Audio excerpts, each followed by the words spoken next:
Welcome back, folks. So it's a known fact that the African, or maybe even the South African, automotive market might just be declining and lose a lot of money in its GDP if we don't start exporting electric cars to our neighboring countries or to the more advanced countries.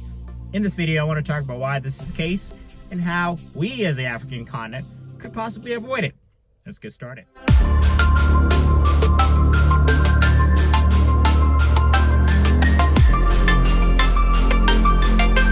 Those of you who are new in this neighborhood, welcome to Crazy Town AVP. So needless to say at this point that EVs are indeed the future of transportation, whether it be intercontinental travel, country to country travel, off-roading, long distance, short distance, what have you.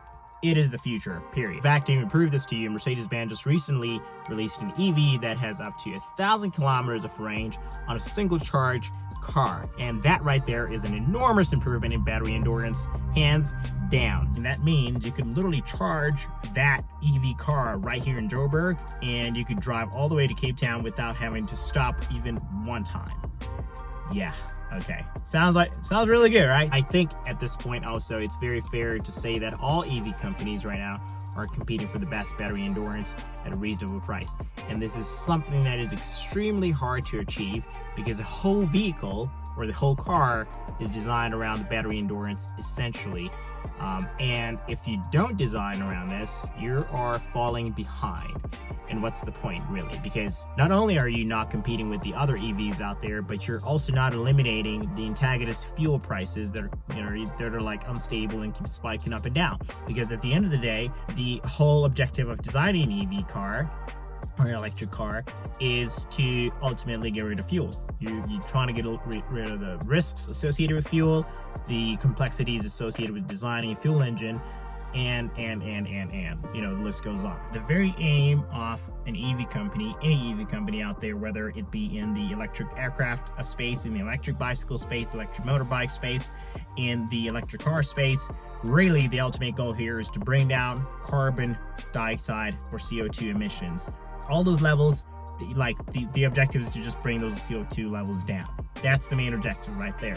And if you aren't designing toward that goal, then you're really wasting time and money, and you're wasting our time as well as customers and consumers. Just keep that in the back of your mind as we go through the why really behind this and why Africa is really lagging behind quite a lot. Now, granted, you might say, dude, I don't see us getting rid of fuel anytime soon. That is actually true. That is true.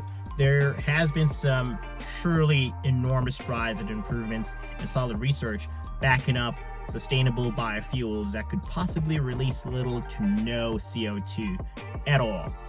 That's just enormous. In fact, I think we're already at that point right now. It's just a matter of getting those kind of cleaner fuels out there. Again, sustainability is at the forefront here of electric cars, electric vehicles. We need cleaner energy. We need more sustainable energy. We need energy that we can reuse. Even after having said that, with this in mind, we can see that EVs are truly starting to make waves in other countries. Tesla just launched a factory out in Germany and other countries around the world. But you must understand that Tesla was not at all near being a global competitor or company of EV supplies a decade ago. And its competitors such as Mercedes, Ford, BMW, Volkswagen, and other major companies were frankly 50 times larger, both in revenue and size, and just in selling units. They were just ahead in every aspect. But now companies like Mercedes, Volkswagen, Audi, all these companies are now competing with Tesla in the EV space or EV market. Just a fun fact for you out there, the South African economy, which exports about 60% of its cars to Europe, the South African automotive market could be substantially destabilized by the fact that there is a lack of EV manufacturing in the country, and Europe is starting to move to cleaner resources and energy consumption means. Now, we know that Mzansi does not have the infrastructure to accommodate EVs, and the SA market does not seem to encourage EVs as an in thing. EVs are even barely advertised. They're barely commercialized. They're barely publicized. You won't find them on any major commercial out there on TV. They're not in magazines. Really, if you want to know about electric vehicles in Africa or just in South Africa in general, you just got to go teach yourself these things. You won't see them around you. They're not advertised. There's literally a handful. I can tell you right now, there's probably less than 100 units of electric cars out there in the streets of South Africa. And our population, by the way, is about 56 million people, or close to 60 million right now. I don't know where we stand. But the fact of the matter is, we are truly behind, tremendously behind when it comes to electric cars, just like in general. So if the media is not putting these things out there, the investors then aren't seeing any potential for them to bring their money into the African ecosystem for them to invest in electric cars, because there aren't any electric car companies out there. There aren't any more people in the media space that are pushing the whole notion of electric cars. Because it's for us to really be able to do this successfully, we got to work, as a unit, collaboratively with other companies outside the innovative space. Listen, the whole notion I'm trying to drive here is the fact that if nobody knows about your product, it essentially does not exist. And if it doesn't exist, then people won't buy your product. They won't buy into it because they don't know who you are. You don't exist. Your good does not exist. And that, my friend, is where we are stuck as Africans. Is that I think we're not taking time to either publicize this enough to push it out there, push the notion of electric cars out there.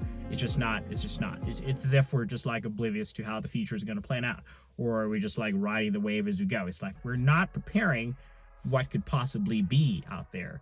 And instead, we're just stuck in either pathways, or we just want to, fork out more money from what we're doing right now at the moment. So we're too present and past focused. We're not very future, directed, so to speak. So I think a very small percentage of people in the African continent really know about EVs, like from its technical aspects all the way down to its selling aspect, like how do you actually sell an electric car. But I'm going to talk to you about two things that prohibit the electric vehicle market from flourishing within the African continent. The first is affordability. At the current moment, tax duties for importing EVs from anywhere around the world could go up to a maximum of about 25%, maybe even 30% in some jurisdictions, from depending on which country it's coming from. That is a lot, to say the least. I mean, seriously, 25% more? So you're telling me I'm gonna pay 40% more than the average person who's paying for that same car in its native country? It just does not make sense to me. The other thing I should mention is policy. Now, you might be thinking, policy, what's that got to do with anything? Actually, policy has a lot to play. It's got like a huge role to play when it comes to within the automotive sector, just in general.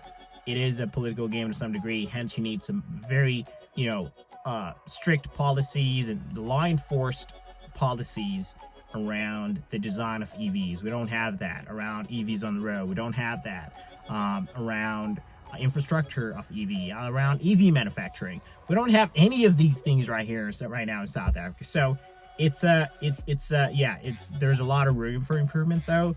But I think if we could focus just on policy and affordability, this means that if we could actually really manage to decrypt just these two things, we could even possibly manufacture and build our own EVs and sell those units out into other countries and compete with the likes of Teslas, the Mercedes, the Volkswagens out there, the Audis, the list goes on. I'm very optimistic though about the future of electric vehicles in Africa. I just want to say that just outright. All right, so I think I'm just going to wrap the video up right here in any case. What I need you though to do for me is I need you to tell me on the comment section below, tell me what you think the future is in the next coming decade, 20 years, 30 years, 40 years, or even 60 years regarding the state of electric vehicles within the African continent. All right, that's all for me, folks. Subscribe to the channel for more content like this right here. And I think that's been it for me. I'll see you guys when I see you guys.